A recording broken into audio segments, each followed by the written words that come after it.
If you have your stuff here in the US, but let's say 60% of your product is sold in another country, why are you not there? Why are you not manufacturing there?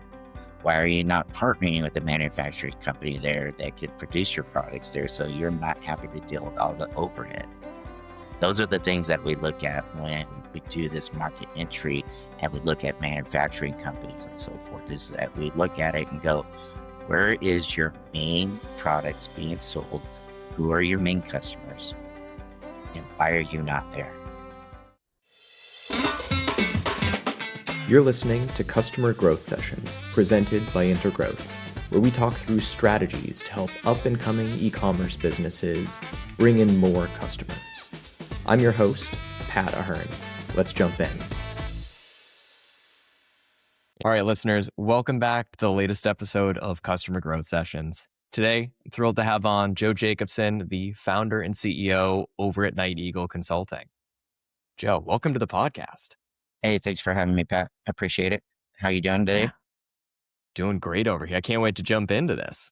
It's going to be one of those fun days. That's how you actually look at it. Absolutely. Let's start out with an overview of the company. What is Night Eagle Consulting? What are you guys doing over there? So Night Eagle Consulting Services, also known as KECS, helps organizations stabilize, we optimize their companies, and then we scale them. We do that through strategic advising. So basically, like most consulting firms will hand you a bunch of recommendations in a binder. We don't do that. We roll up our sleeves and we get involved with the owners from the get-go because binders just wind up in a trash can. And that's the honest truth. Our strategic advisors are coming at you with 20 plus years experience within their industries. A lot of them own companies, have sold companies, multi-million-dollar companies, and so forth. So you're getting a top line echelon of strategic advisors is what you're getting with us. So yeah, that's where we come in with operational excellence and growth strategies is what we really do. We are based here in Scottsdale, Arizona, but we do operate internationally. So we have right now, our footprint is advisors in Spain right now. We have 2 advisors in Spain. We have a footprint in Pakistan, India, Africa, the GCC, Mexico, here in the United States, and we're still growing. And when I say a footprint, they're either strategic advisors directly with us, under us, or they are partnered with us for growth and to help our clients and so forth. So that's where that comes from. That's pretty much it, really. You're just going to get a top echelon of advisors that want to work with you. And so it's not something where most companies will say, hey, yeah, here's the person you're going to work with. And then all of a sudden it gets turned over to a lower echelon of staff. That doesn't happen. The good old here. bait and switch. Yeah, it doesn't happen here. What we do is whoever we're assigning to you is the person that you're going to walk with all the way till the end and so forth. They are the ones that are going to be running everything to get everything done strategically for you.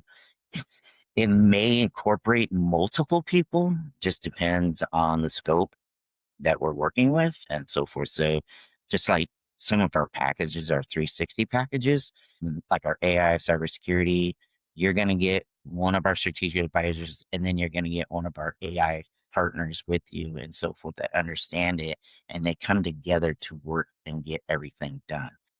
We've had projects where we had multiple 5, 6 people working on one project. We have a leader and everybody answers to that leader and so forth, but you're getting the top echelon of senior executives with 20 plus year experience working together as a team. And that's what it's all about. I love it.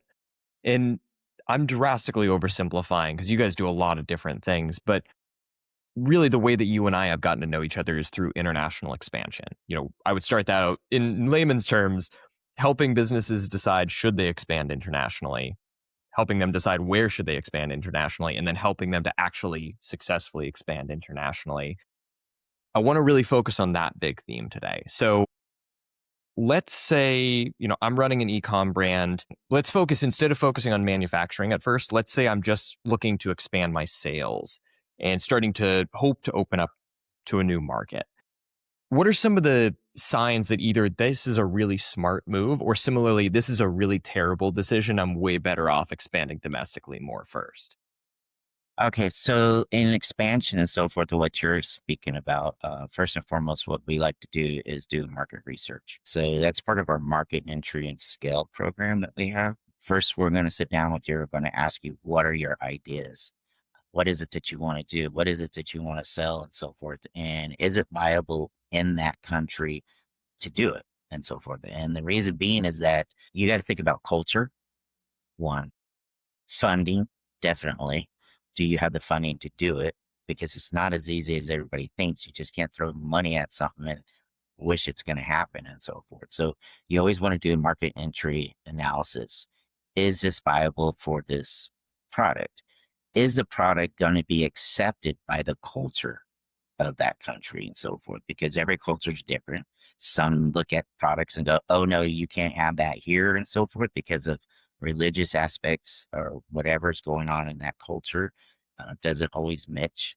And so what happens is that you want to make sure that's going to be viable, because if you try to take something that you market here in the US and just throw it into a Muslim country and so forth, not going to work and so forth. That's just not going to work because of how you speak, how you dress, all those things come into aspect.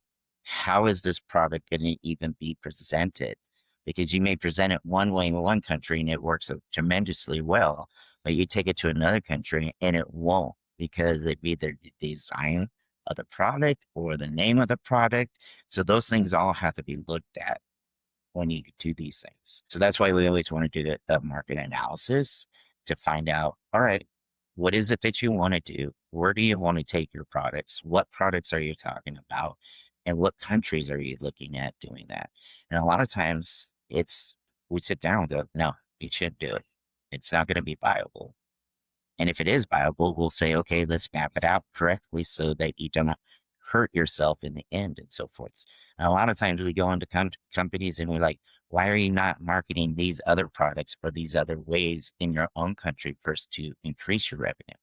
Because a lot of times that's what it is that we look at it that way. So it's an aspect for us is that it's just not the product. It's also the fact, what if we took your company and manufactured in that country? And then we also have to look at the fact, import, export, because those prices keep going up. And is it viable for you to export a product into another country?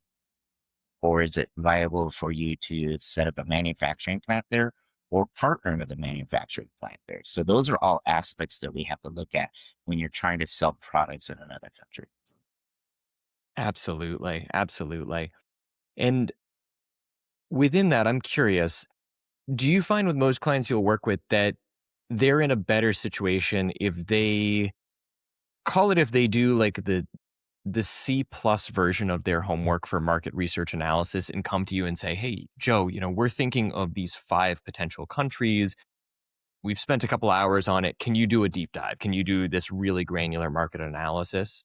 Or is it better if they come to you and they say, we think that we want to expand to another nation. We have no idea where we want to go. Joe, do your thing. How should we approach this? We've had both. Yeah, it's always best that if a company has an idea and says, hey, this is what we want to do, well, then have your staff right off the bat go, is this a country that's viable for us? If it's not, or you don't have the people to actually do it for you properly, then yeah, come to us. Let's have that conversation. And so conversations are cheap. They don't cost anything, It's one of those things that once we start doing the work, that's where cost comes into play. So we always look at it as that let's have a conversation first. Let's get to know each other first. It's all about networking. It's all about building that relationship, because we may be having a conversation and 15 minutes later, you're ready to pull out your checkbook. Okay, but we haven't done anything yet. We just told you what we know based on other aspects. We don't know your product yet. Let us figure out your product. I'm not a marketing company, because marketing companies are going to charge you thousands of dollars to market something. Okay, wait a minute. Is it viable first? Okay, that's where we come into play. Let's make sure you're viable first. Let's make sure you have the funding, because a lot of companies will throw tens, 20, 30, $50,000 at a consulting company and say, yes, here you are. you're ready to go and get funding, which is not true. We find a lot of companies that come to us saying, hey, I need all this funding now. Here's all the information and so forth. We spent thousands of dollars on this. And all I look at it, I go, okay, you gave me a bunch of marketing material. You gave me a bunch of pitch decks. You didn't give me anything viable to present to an investor or a bank or anything like that, because they don't care about that stuff.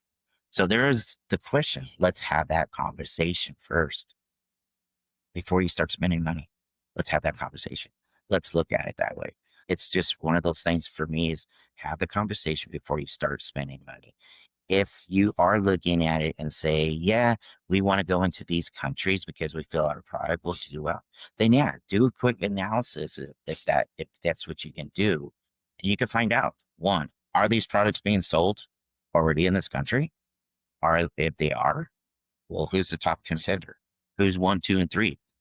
Or is it just one product being sold? Well, if it's just one product, you have an opportunity to get in there. If it's 20 of the same products, why would you go there? You're going to have to find your differentiator.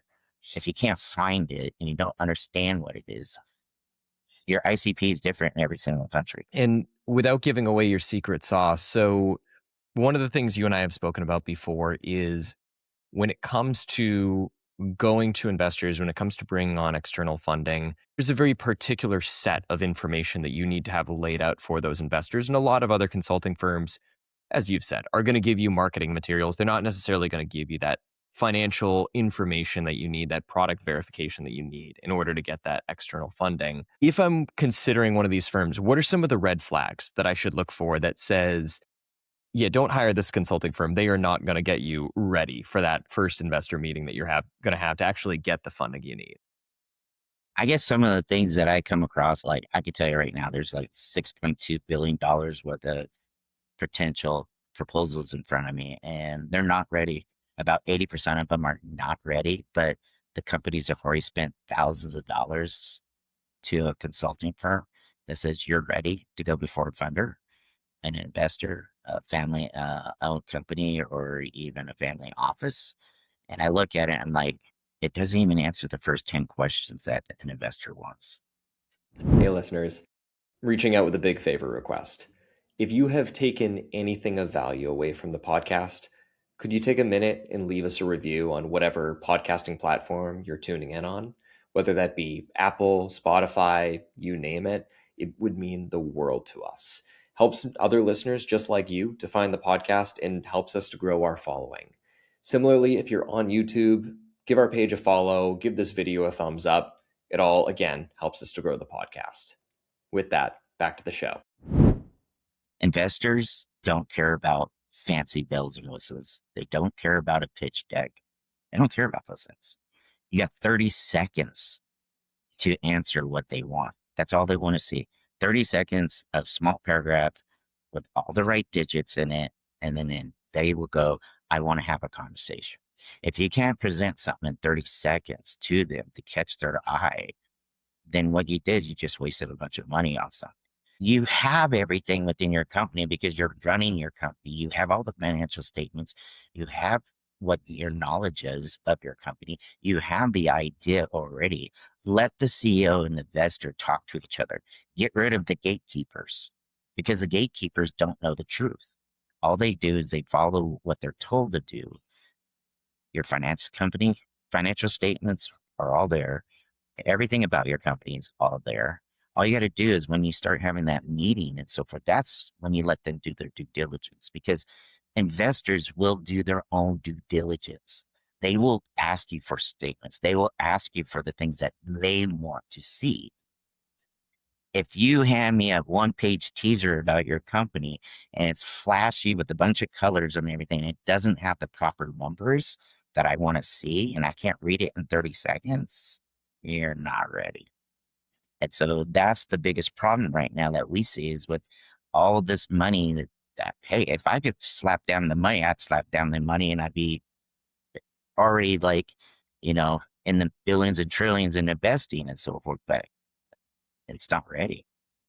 There's airlines companies, there's gas and oil and so forth. There's logistic companies right now sitting in front of me. And it's like, I need this stuff in order to build it correctly for you. but they've already spent the money. So I have to piece it together based off of what somebody provided to them. Like I said, 80% of what's sitting in front of me is not ready for an investor. So I have to tweak it. I have to work it, but I have to get the real numbers. And that's the biggest thing, is that you have 30 seconds to impress an investor. If you can't do that in a paragraph, you don't have anything. That's all they want. They just want to be able to see the numbers. I want to talk to that people. That's all they want. And then let them do it and so forth. Let them, because they know exactly what they want to see. Not all of them want to see the same statements. Not all of them want to see the same documents.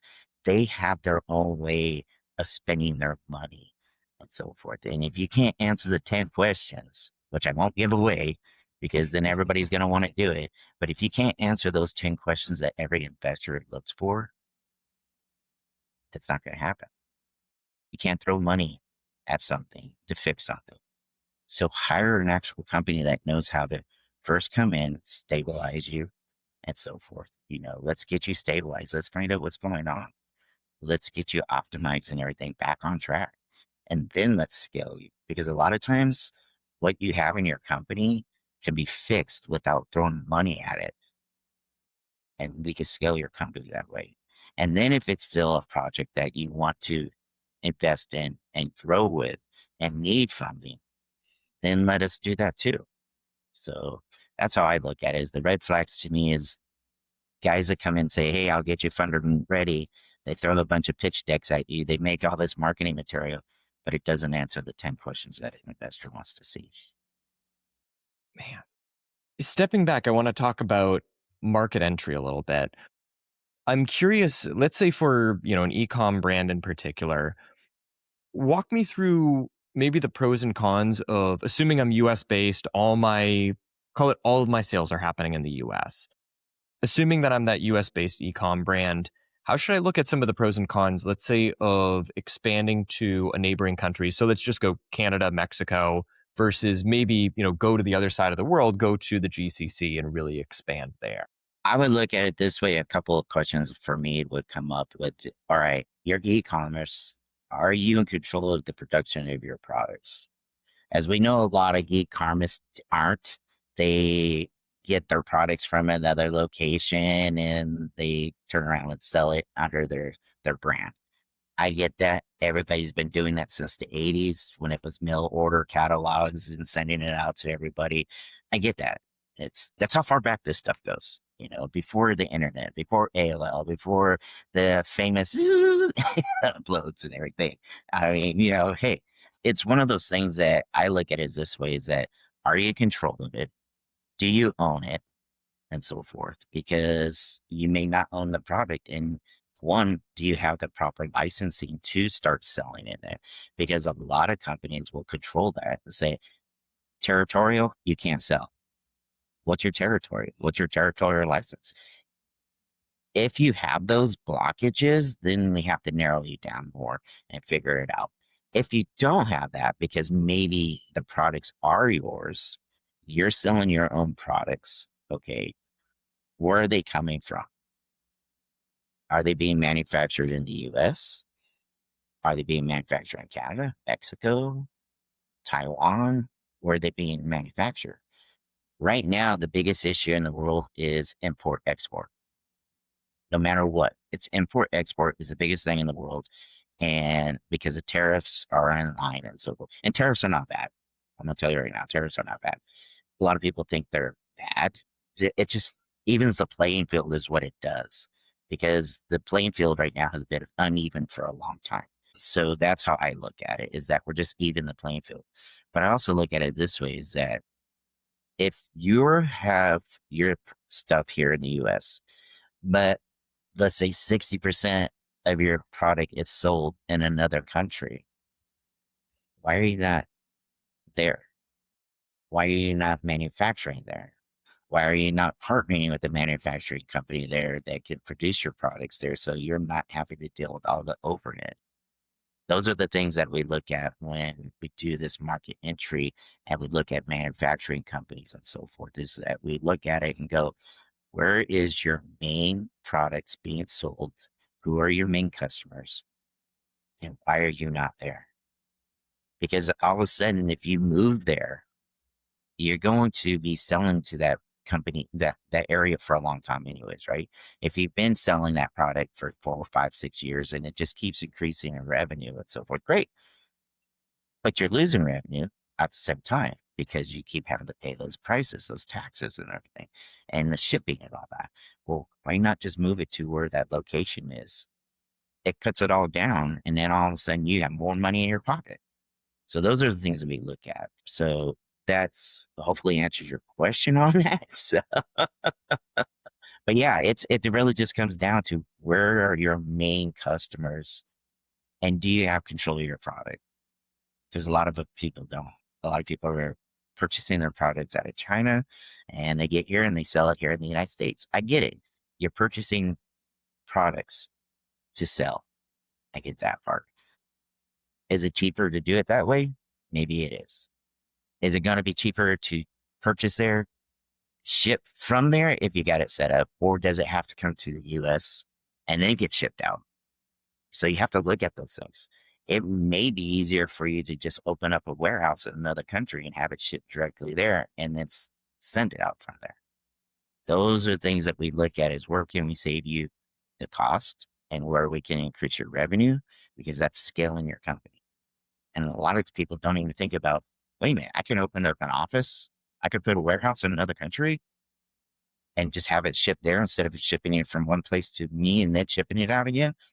Okay, yeah. Those are viable tactics.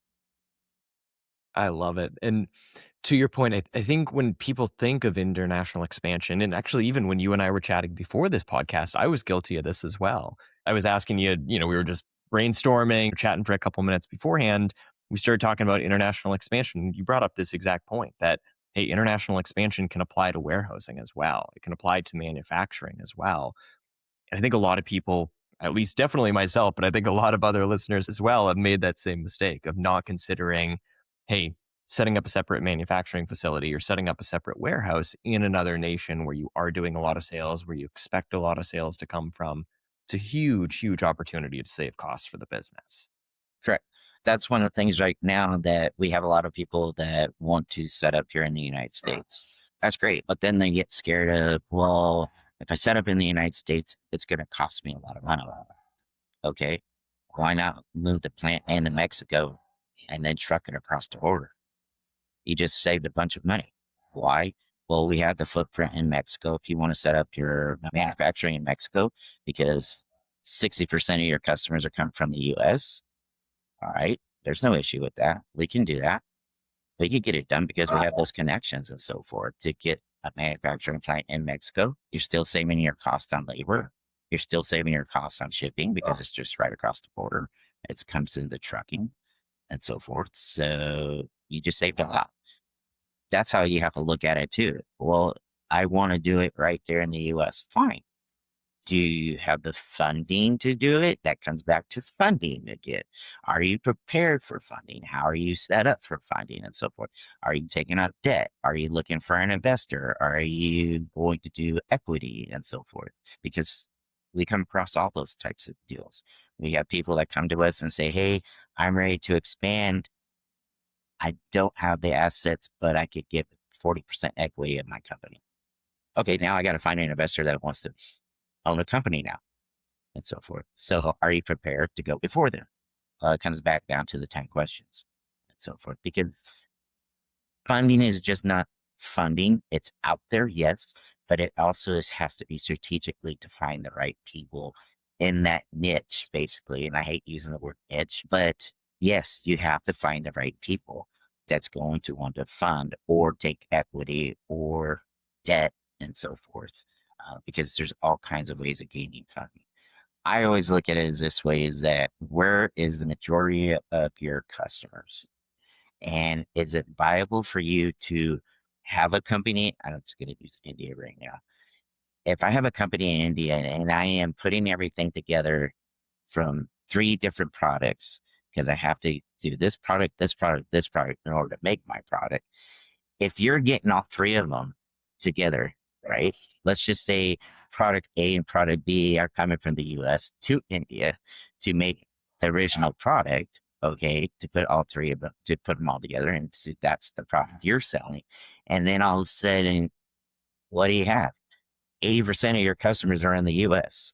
So you just want A, B, C to get this to go back to the US. Well, why not just put the manufacturing company in the US where the product's already at, put it together, sell it, or in Mexico?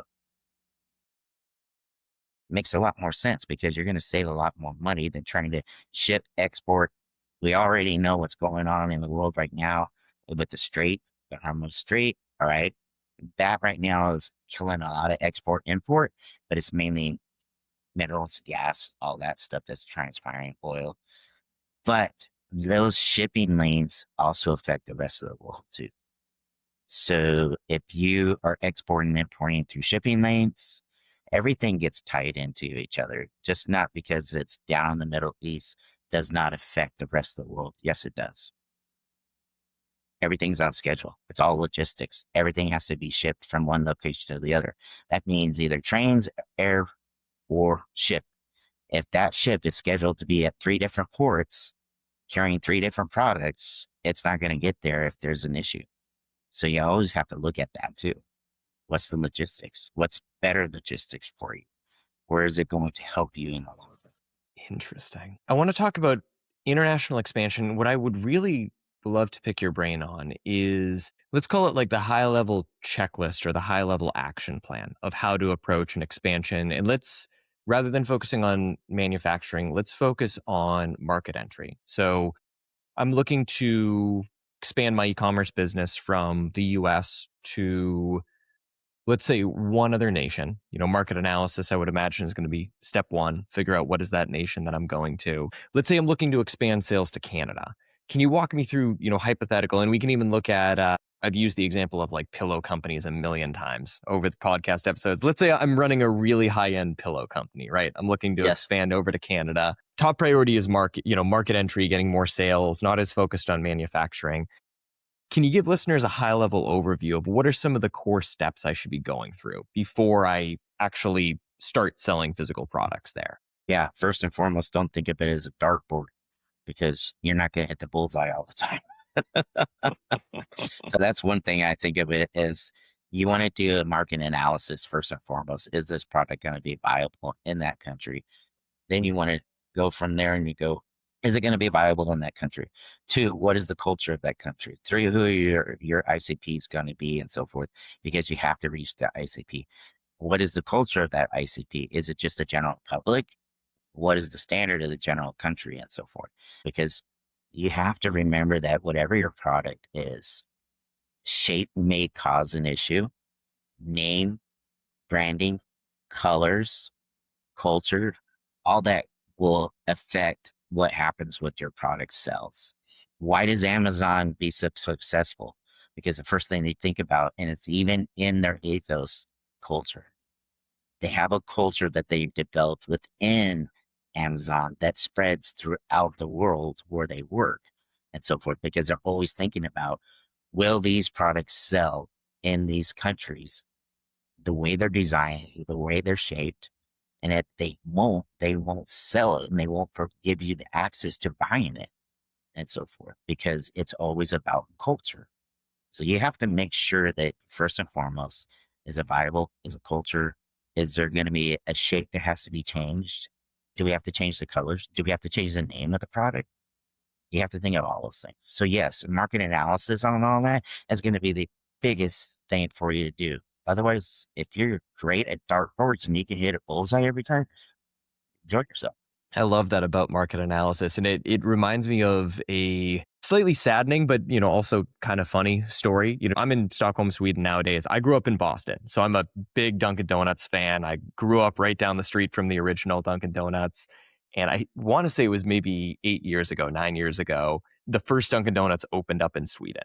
In face value, makes a ton of sense. Swedes drink, I think, more coffee per capita than anywhere else in the world. Finland might have Sweden beat, but either way, very high on the list. Everyone drinks coffee. Dunkin' Donuts, I'm sure, looked at it and said, hey, they drink a lot of coffee over here. There aren't a ton of huge coffee chains. This is a no-brainer. So Dunkin' Donuts comes over here and Swedes hate Dunkin' Donuts coffee. The chain absolutely flops. I think they opened 2 locations and it just did not pan out. You know, partially being Dunkin' Donuts relative to Swedish coffee is pretty watery coffee. I think Swedes tried it. The novelty of it didn't work out. They didn't have the cultural fit really nailed down for it. To your point, I'm sure they had some really good initial market analysis, but didn't think quite enough about the product fit before making that investment. Yeah, I mean, it comes to the same thing as Turkish coffee. Everybody's like all excited about Turkish coffee. Well, have you ever had Turkish coffee? It's like drinking oil. I mean, it's thick, but it's so powerful. Why do they drink little cups of it and everything? Has anybody thought about that? Well, maybe because the potency is so high that one cup will keep you up for a long time. It's hard to drink, but they get used to it and so forth. You try to take Dunkin' Donuts to Turkey, nah, it's going to be just like you said in Sweden. It's watered down. You have to know these things. You have to know, will it sell there? Will we make it the same? Because you make it one way in America and everybody sells it. Dunkin' Donuts, I mean, yeah, you got coffee, but the majority of people go to Dunkin' Donuts for what? Donuts. They go for donuts. That's what they want. Coffee's just a secondary thing to it. It's just like Starbucks and everything. I was just having that conversation with my mom and everything. You could go to the Walmart and see coffee on the shelf. Prices went up crazy during this war and so forth. Transportation, logistics all played a part in it. Well, the prices are starting to slowly come down, but they try to jack it up to prices that Starbucks has. Well, you can't do that. Why? Because Starbucks makes their coffee a certain way. Starbucks has their brand. Starbucks has their people that buy Starbucks. You don't find Starbucks people buying Dutch Brothers. You don't find them buying Dunkin' Donuts and so forth, right? Because why? Yes, it's the niche word again, but the same thing. Did you actually go to Sweden and drink the coffee? Did you actually understand how they drink their coffee? Do you know when they drink their coffee? Those things play a big, huge part in that. If you cannot provide them the same strength of coffee, you're not going to win. You can provide them donuts, and maybe they like donuts, but not when it comes to coffee. And donuts is donuts. Dunkin' Donuts is donuts and everything. There's a difference. Coffee is just secondary for Dunkin' Donuts. You can't think that you're going to be a Starbucks. And it's funny because same thing here in the US.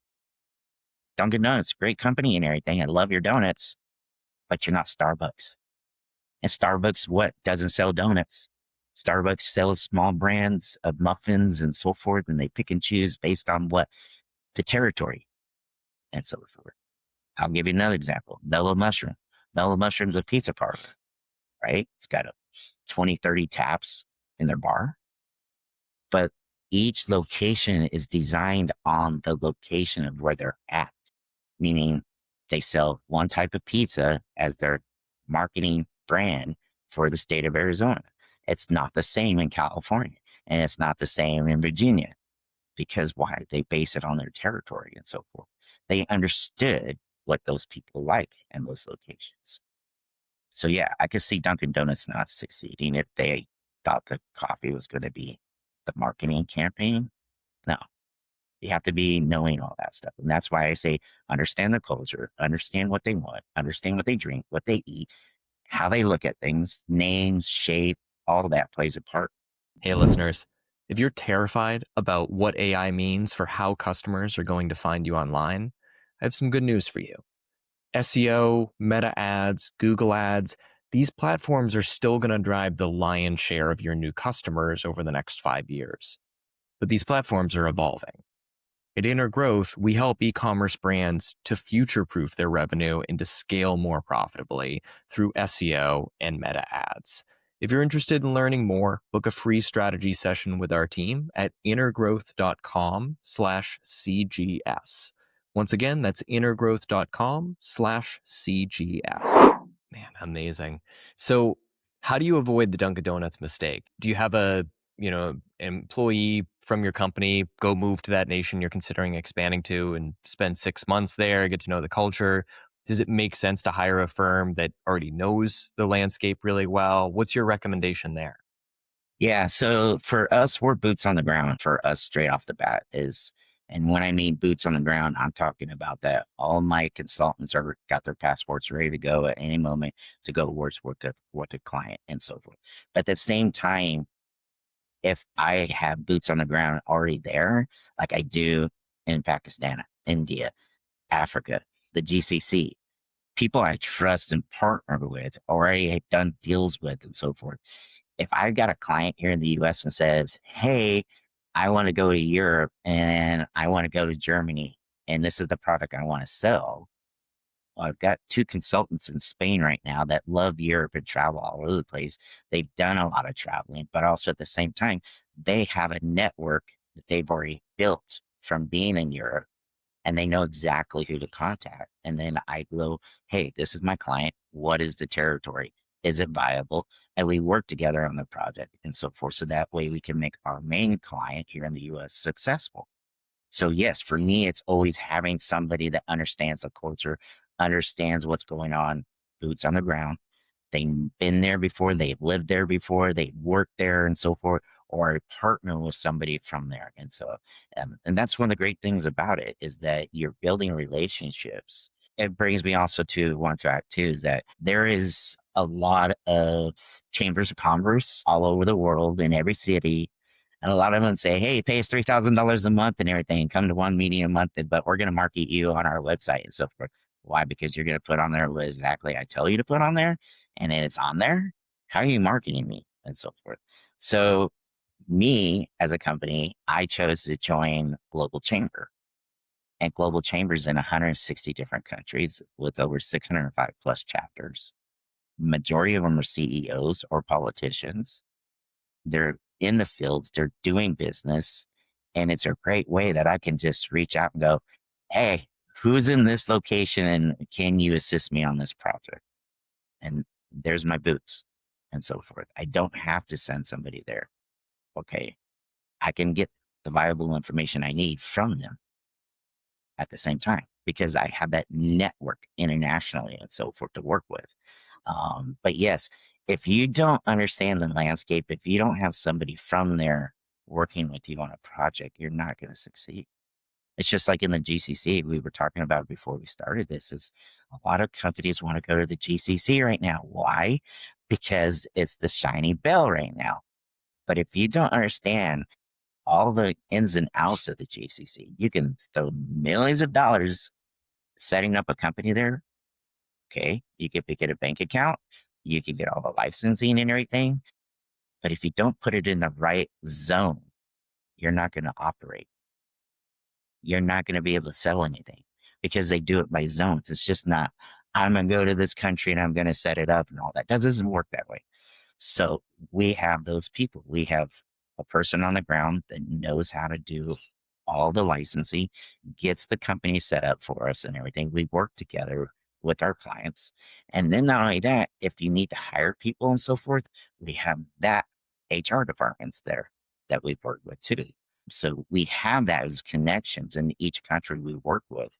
So that way you're successful and that you get moved into the right areas because the EU, GCC, wherever part of the Middle East you're looking at, they all operate kind of the same way, a little bit different. But if you don't have the people that understand the nuances, you're just throwing millions of dollars at something that's not going to be successful. And then you're spending the next 6 to 8 months trying to fix it.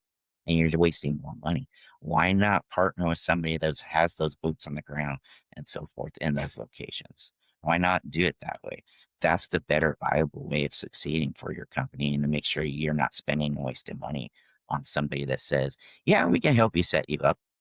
Okay. How are you going to do it? Do you have an office there? No. Well, how are you going to do it? Do you know the rules, regulations, licensing? No. Okay. So how are you going to set somebody up? Set somebody up because that company has those connections.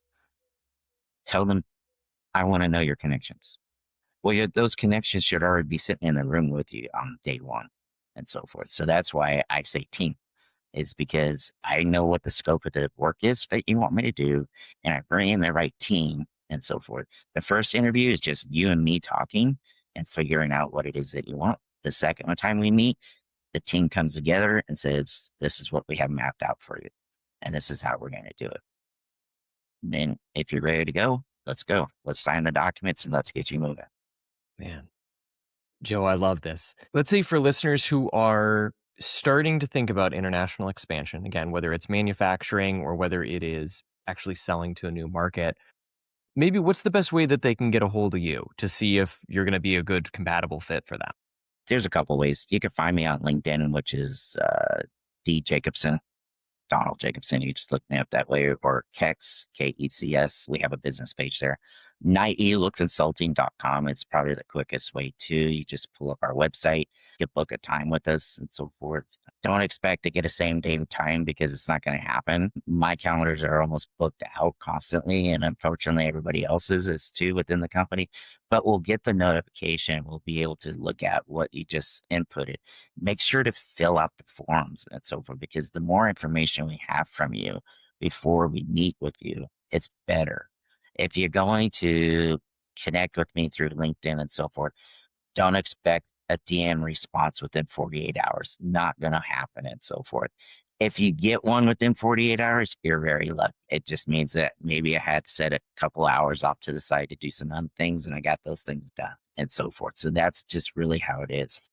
I would just really go to our website, fill out the form, book a time and date and so forth with us. It's usually about 4 or 5 days out, but make sure you're ready in the first place, because if you're just trying to do window shopping, fine, we'll have that 30-minute conversation. I don't mind doing a 30-minute conversation to figure it out.